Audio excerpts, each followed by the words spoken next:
America will not be safe. So he himself is making this a very political exercise, which I think is one of the reasons why, it's become a confrontation.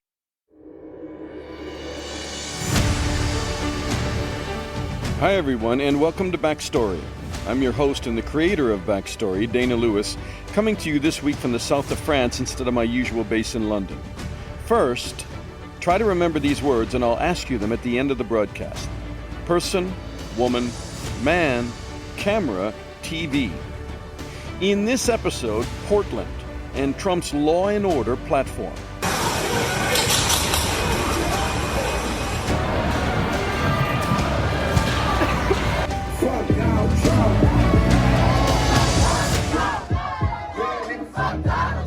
I am mobilizing all available federal resources, civilian and military, to stop the rioting and looting, to end the destruction and arson. For more than 50 days, demonstrators have been on Portland streets, most peaceful, some not. And Trump has called in federal forces in army fatigues, unidentified, snatch squads, and he's threatened to do the same in other cities in America. He says to keep the peace. Governors and mayors say he's trying to politicize policing, and he's made everything worse, they say. Our first guest, a chief White House correspondent for the newspaper Donald Trump hates, because it does the job so well and honors the call to truth in journalism. But hey, nobody's perfect.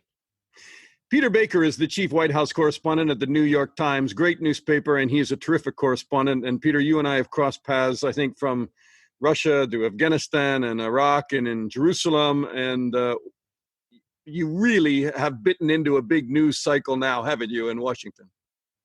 Yeah, who would have thought, Dana, that those would have been the good old days, right? But yeah, it's a pretty crazy time here in Washington. Yeah, it makes a war zone look a bit calmer.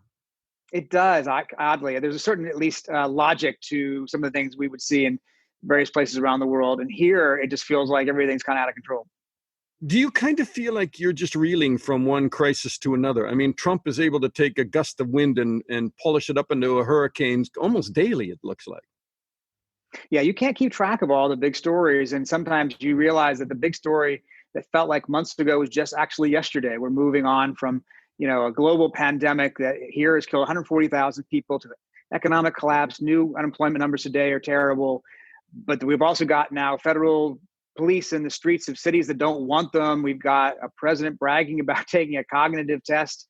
It's just, it's a nonstop news marathon, and it's hard to keep up. I did an interview with a very well-known Democrat pollster, admittedly, but Stan Greenberg knows his stuff. And he was saying he doesn't think Trump's going to get reelected, that he's been abandoned by huge swaths of working women, people of race, all kinds of Republicans. I mean, it doesn't look pretty when you take a look at his demographics right now. No, it really doesn't. He's behind by double digits in almost all the polls, and he's an incumbent president. You can't find in history going back an incumbent president who has been so far behind and come back to win since Harry Truman in 1948. Very different circumstances, of course. Doesn't mean he can't. It doesn't mean that he won't. Things can change. What we've seen change in the last 100 days, the world has changed so much. Who knows what's going to happen in the next 100 days? But all the fundamentals right now are not looking good for the president. All right, so he's got a new issue. I mean, it looks like he's been listening to focus groups or something, I'm guessing, but law and order. He's tweeting it. He's talking about it. He's sending, men in fatigues, federal forces into Portland to start with, and it looks like he's going to expand that with no name tags, snatch and grab off the streets in cases. I mean, I don't think anybody has seen that in the history that I can think of in the U.S. when you talk about First Amendment rights. Well, it's hard to think of a direct parallel, but you're right. I mean, and what's interesting, of course, is the president himself is talking about it in strictly partisan political terms. When he talks about the need to recapture control of the streets, he makes a point every time of saying these are cities led by liberal Democrats. And then he makes the connection to his own race in the fall, saying, if you elect Joe Biden, America will not be safe. So he himself is making this a very political exercise, which I think is one of the reasons why it's become a confrontation rather than, any kind of federal state cooperation to manage any issues that might be legitimate and might need to be addressed. And that's where we are right now with 100 days toward the election. Everything is political, everything is partisan, and it's just a very divisive moment. How do you see it? I mean, the left is saying this is an infringement of our rights. These people are peacefully protesting and taking out their anger and their emotions after the killing of George Floyd in Minneapolis. On the right, it's lawlessness. People are rioting. They're burning buildings. The president has to get involved. The truth is surely, definitely in the middle somewhere. Yeah, look, most of the protests we've seen in this country over the last 6 weeks have been peaceful. Most of the protesters, I was at them in Washington, most of them were just trying to make a political point. But there are those who have gotten violent, and there are those who have gotten confrontational with the police, and they've gotten, damaged buildings and so forth. It's not the majority. It's not even close to the majority, but it has obviously created a great deal of visceral images on TV. The president is focusing on that and sort of conflating it all as if they're all rioters, they're all anarchists. And that's, of course, to his political advantage, he thinks, because he thinks that it will turn off voters outside of those cities and say, well, we need to stick with a strong president who's going to protect us from Antifa or other, radicals. Right. And you have the local governors and the state governors, and you have the mayor saying that he's absolutely making it worse. This isn't what they want. Yeah, exactly. This is not a situation where the president is saying, hey, do you need my help? I'm willing to send some folks who would help you out. This is a situation where he's trying to override the local elected leaders, and he's trying to, superimpose his own judgment over them. It's a very, very inflammatory situation right now. The mayors and governors are saying, we don't want you. We don't want you to come in, especially on a separate chain of command where we don't have any connection with what's going on here. We'll sue, some of them are saying, if you do. And it's just become a very volatile moment. What's the pothole down the road? How dangerous can this get as we approach November and he starts using federal forces not against state authorities, but intervening without being invited? Yeah, there are all kinds of,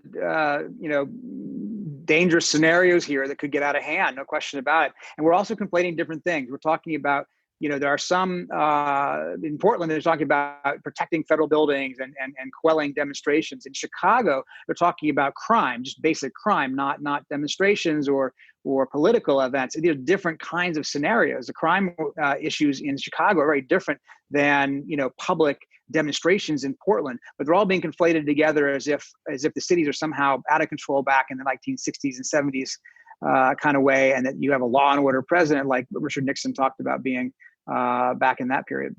And you have some of these new campaign ads that have come out with a burglar entering an old lady's home, and she's sitting there watching the nightly news, I guess, and she calls 911, and there's no answer because of police defunding. I mean, that seems pretty torqued politics. Well, it's the politics of fear, of course. It's not the first time that's happened. We've seen ads like this in many elections in which crime has been an issue. It's often a play to voters' fears. But it's also, a reflection of the fact that voters are split themselves about this. Polls show that they're very supportive of the Black Lives Matters movement as a concept, at least, the idea that there is racial injustice that needs to be addressed here and that the police need to be reformed. At the same time, most of the public doesn't support ideas like defunding the police, and that either needs to be explained better or it needs to be or it's just not going to be getting support of the majority because most don't feel that's a good idea. And that's what the president is talking about. He's trying to say, look, this would be the consequence if you defund the police. And that, I think, plays to the fears that a lot of Americans have about that. Is this a minefield for Joe Biden if he doesn't handle it right? Well, it is. But Biden's strategy so far has been basically, to stay out of sight. I mean, he's giving some speeches and he's doing some talks, but basically he's winning by not really being out there very public. And I think at first Democrats were concerned that the COVID pandemic meant that he wasn't going to be seen enough. And now they realize he's winning with a double-digit lead, even though he's not being seen. And so why mess with a strategy that seems to be working? At some point this fall, he'll be more visible. It'll be, the question is whether it becomes a referendum or stays a referendum on Trump or becomes a choice between Trump and Biden. That's what the president wants. He wants the latter. He wants to make it a choice and then to try to tear down Biden and tell voters, look, the other choice is no good. Do you think that the problem with crime and Trump saying that he is the solution to law and order, do you think that is going to somehow make his mishandling of COVID-19 fade, or is that going to be the prime, the prime issue in the election in November?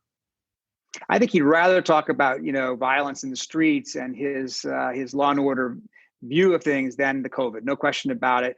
Polls show, though, that the coronavirus is the number one issue for Americans right now, and it's just sweeping through parts of the South and the West in terrible numbers, worse than it were in terms of number of cases than they were in March and April when we thought we were at the peak.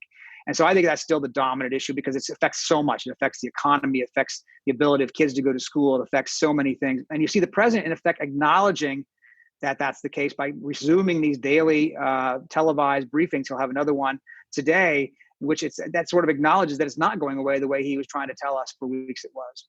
And you have to sit through those.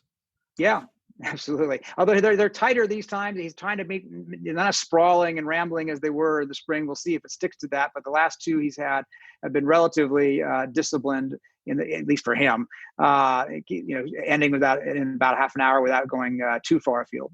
Last question. Do you think that November is going to be a violent time? Are you worried about how this election is going to play out based on how polarized the two sides are right now? And there's a lot of things going on in the street. I think it's a very volatile moment and a very unpredictable moment. Most elections, have certain rhythms and structures that you can kind of, recognize patterns from the past. And you can make predictions or judgments, if you will. This one it's against the backdrop of so much uncertainty. Will people feel comfortable even going to the polls if the virus is out there, ravaging the country the way it is now? How will mail-in voting work? The president is already sort of setting the stage, challenge the legitimacy of the election by making unfounded, completely false claims about fraud that hasn't happened and isn't true. In order to basically explain away, presumably, if he doesn't win. And that's going to cause a great deal of consternation in the country, too. Will the election be viewed as legitimate? Will the president himself accept the results, particularly if the results aren't favorable to him? And what will happen with his supporters if he doesn't? It's a very, very uncertain moment here.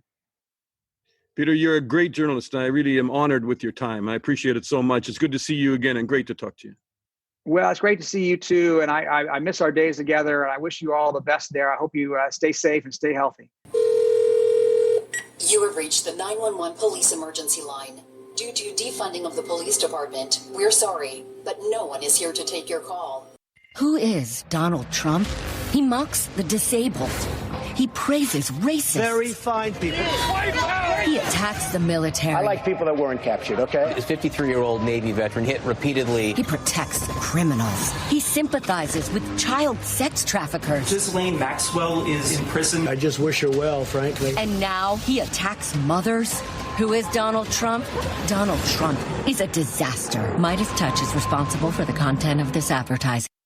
You don't have to pick sides between law and order and supporting race issues in America. That's what Donald Trump wants you to do because he's torquing the discussion for political gain. You can support good policing, and I think reform police departments to get rid of bad officers and tactics, and still stand tall on race equality and stand strong against police brutality. In our next segment, the use of federal troops in places like Portland and Chicago. Is it just plain wrong? Dr. Darrin Porter is an expert witness on criminal justice, and he spent his career in the New York City Police Department. He was a lieutenant, and he also worked internal affairs. Darrin, thanks so much for talking to us today. Dana, thank you so much. As always, it's a pleasure to contribute to the podcast.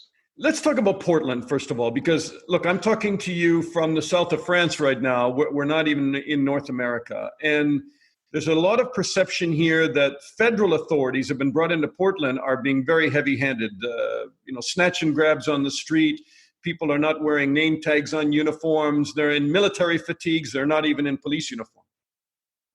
Well, first off, I can understand it because I'm looking at this from a third-party perspective. So I'm speaking from a position of conjecture. What I see are armed officers that are representatives of the federal government that are conducting enforcement operations. Now, as per the president, he specifically stated the deployment of federal law enforcement agencies in Portland would totally run consistent with the protection and fortification of federal properties such as courthouses and statues. But now it's very difficult to assess if this is actually what's occurring because we're hearing versions of people, INS agents or ICE agents that are taking people into custody for immigration violations, things to that effect. We don't have a true, we don't have true information that can state that this is a fact.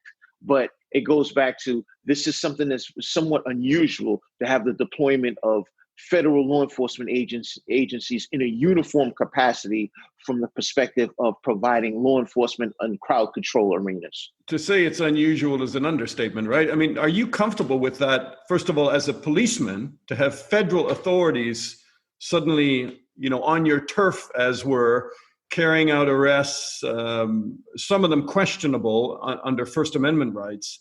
And as an American, are you comfortable with it? Well, I've in many instances worked with federal task force while I was a member of the NYPD, and we did have somewhat a symbiotic relationship, because what was great about working with federal law enforcement agencies, the jurisdiction was wide and deep. So oftentimes if I had cases that extended to places like Texas, things to that effect, they were an immense asset. Now, when we go to what's happening in Portland, it's been 51 plus days that they've been experiencing unrest in the city of Portland. And the mayor hasn't been effective in terms of curbing the violence and the destruction to that society. So the silent majority, it feels as if their safety is being placed at risk. So I think that this was something that the president saw, and he felt that it was necessary to inject. So I can't tell you if I'm happy or unhappy, because my experience in dealing with the federal law enforcement agencies has been quite different. I just think that this was something that they haven't gotten under control. And this was basically the action that the president took. But I mean, there are a lot of people that are saying that the vast majority of those street actions are not riots, that they're peaceful protests under the First Amendment, including, mothers who went out and were tear gassed. Right. Not only mothers, I believe the mayor was tear gassed as recently as the last couple of days in the wake of being a participant in one of these demonstrations. I think what happens oftentimes, and this, I go back to placing my internal affairs hat in the NYPD on my head and saying that, look, I need to look at this from an empirical perspective as opposed to a place of conjecture and what I see on a television screen. I think that you really need to, and many times I've investigated these acts of police misconduct that were committed in demonstrations. And it just becomes so abstract and so chaotic. You really have to dissect it at from a point by point perspective to assess what is actually happening. Well, let's just talk about that. I mean, with the NYPD, where you're used to dealing with a lot of different demonstrations around consulates and all sorts of things, there are units that are tasked to do that, are there not? And well trained. Yes and no. Traditionally, what would happen is you would have the uniformed officers that are assigned to the different precincts, so to speak. And what they would do is they would just pull from different commands or different precincts and assign those officers at the location where the demonstration was located. The demonstrations are very different. So I give you an example. We had something we referred to as Occupy Wall Street here years ago. Absolutely. That type of demonstration is very different than a demonstration that would posture in front of a consulate and that's looking to draw attention to human rights violations. That went on for a long time. Right. So it's really dependent upon what type of demonstration is in play. So when we look in the wake of the death of George Floyd, which is a protest or demonstration that is occurring in Portland, Oregon, that's something similar that's happening in all major cities throughout the United States. These types of demonstrations become far more acrimonious than the mere posturing in front of a consulate, so to speak. So as a result of that, there has been a lot of violence that has been perpetuated in these types of demonstrations. And we go back to what happened in Seattle, for example. We had demonstrators or protesters that took over a 6-block radius of downtown Seattle. And this subsequently resulted in homicides and numerous shootings in that area we refer to as the chop zone. This was something that was positioned on national television, and the country as a whole was aghast that this was something that was able to take place in an American city without proper law enforcement to interdict it. But who best to deal with that? The local law enforcement officers and maybe state and maybe National Guard? Or do you think these guys getting parachuted in military fatigues and no names, which, I'll come back to that because I think that's a real issue in any, real democracy, that they are And out there in shadowy, uniforms and carrying out what appears to be some shadowy activities. So people are uncomfortable with it. And that's a great point, but we have to go back to, there's been 50 plus days of the unrest that's been occurring in Portland, Oregon, and the local law enforcement hasn't been effective in reducing the violence, the destruction of property in the wake of the demonstrations that have been consistent. You don't think they have been? Portland. Can I just interrupt you on that? You don't think they've been effective? I mean, Clearly generally, not. a lot of the protests have been peaceful, and the destruction of property isn't that widespread in Portland, is it? They've tried to set the courthouse on fire and a few other things. I know that. Right. It hasn't. Not only that, I believe they were looking to take a police precinct as well. So, and when we look at the teachable moments of how it happened in Seattle, I think us as a country have been diametrically opposed to the inability of the police department to control that 6-block radius in Seattle, Washington. So we saw it as a harbinger, and we read the tea leaves and felt that, look, something needs to be done here. The localized law enforcement was not effective. And I think that was attributed to the mayor's position of, look, let them protest. But there has been property damage. There has been people have been injured as a result of these protests. The gross majority of these protests were peaceful, but we have had people that have suffered injuries as a result. So perception is reality, right? If the rest of America has the perception that federal authorities are being heavy-handed and that this is stomping on their First Amendment rights, that's going to create even more tension in Portland and in other cities, isn't it? And that's a great point. But the perception is police are over-policing in the communities across the nation. And so there's not just a perception of the federal law enforcement agencies that have the quote unquote boots on the ground in Portland. There's also this perception of over-policing in the United States. That's why you hear the sentiments of defunding police and police reform. So when you combine the two entities, it's the same picture that we're viewing through the lens of. Well, that's why President Trump seems to be shifting in his political campaign heading for November, and he's really starting to talk about law and order as a great, political platform. And whether that's fair or not, I don't know. I mean, there's a lot of debate over the way he's twerking it. I mean, one of his latest commercials came out, and it's an elderly lady in her home watching the evening news, and somebody is in shadowy black, burglar gear coming in through the door with a crowbar, and she calls 911, and they say, sorry, nobody's on the shift to answer your call. I mean, there's a lot of fear that's being spread on the whole defund the police issue, isn't there? Yes, but there's an element of truth attached to that, because what's happening in police departments throughout the country is they're experiencing precipitous drops in personnel because you have a lot of officers who are just retiring and they don't have the money to backfill the attrition. So the personnel structure is being extremely stretched. And I'll give you an example of what's happening here in New York. We have droves of officers that are retiring, and based on the defunding of $1 billion of the NYPD, we had a potential class that was coming in to backfill the attrition. That is no longer in play. So when you look at how will that affect the street? How will that affect the street? Well, when you look at the quantitative numbers in connection with 9/11, the response time is taking longer. It's taking longer for officers to respond to instances of a need of police service than it has in the past. Because what happens is you have such massive numbers of police officers that are being deployed for these demonstrations throughout New York City. And so when you look at the localized precincts, a lot of that support-based, the support-based officers are in other places. So you just don't. So it may not have anything to do with defunding the police. It may, in fact, 9/11 response times may be the fact that there's just a lot of policemen being deployed to civil unrest right now. Well, how the two infuse in connection with the defunding is based on the attrition rate. We've had a lot of officers that have left. And so the funding is not in play to hire the new officers. And so that's where the defunding comes into place. Because I give you an example, a tour in, let's say in a precinct in New York, you may have 25 cops that are working.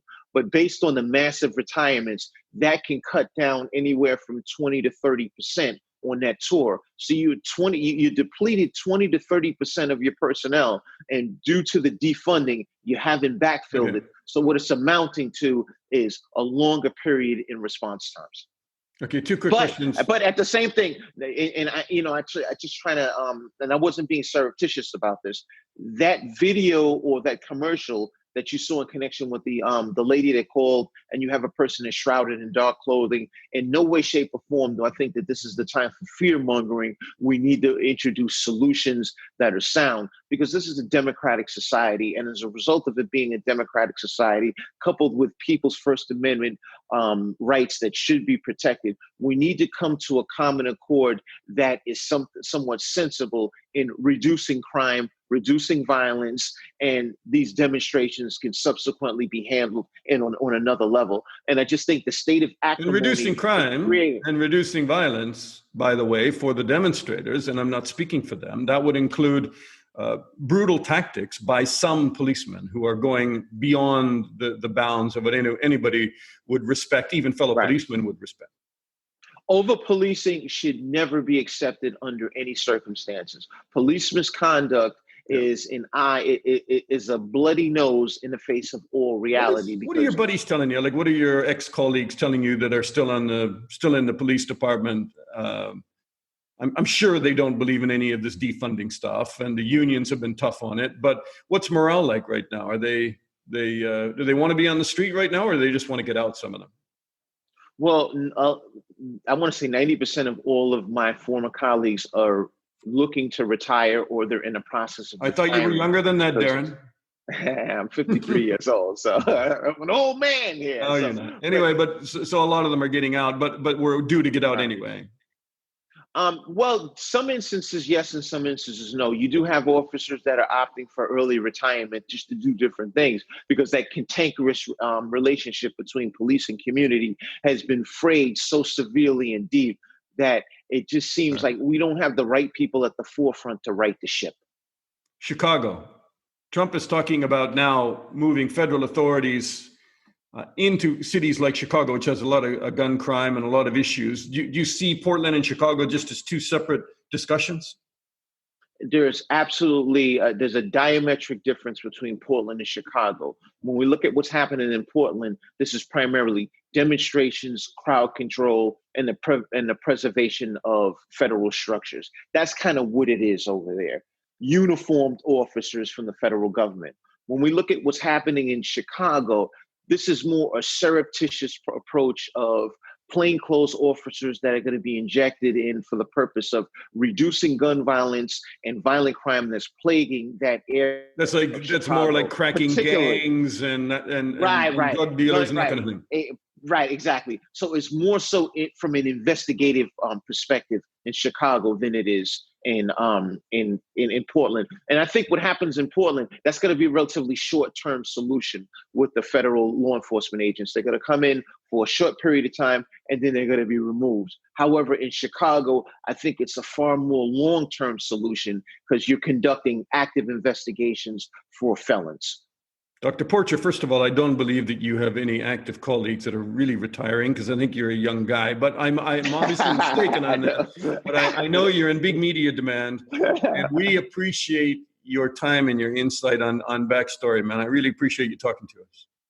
Dana, I appreciate what you do in the world of journalism, because you call it like you see it. You're an umpire, balls and strikes. There's no pull to the left, there's no pull to the right, and that's the key to effective journalism. So from a civilian's perspective, we appreciate the fact that you're getting the message out there unfiltered. Thank you, Darrin. I would have appreciated a hockey analogy better being Canadian, but I'll go with you. Well, thank you, sir. All right, take it easy and stay safe.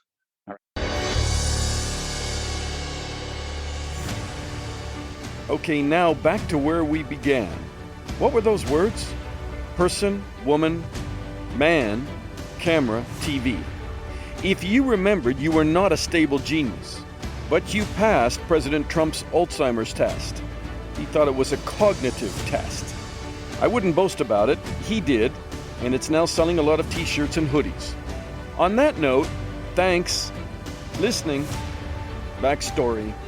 Talk soon.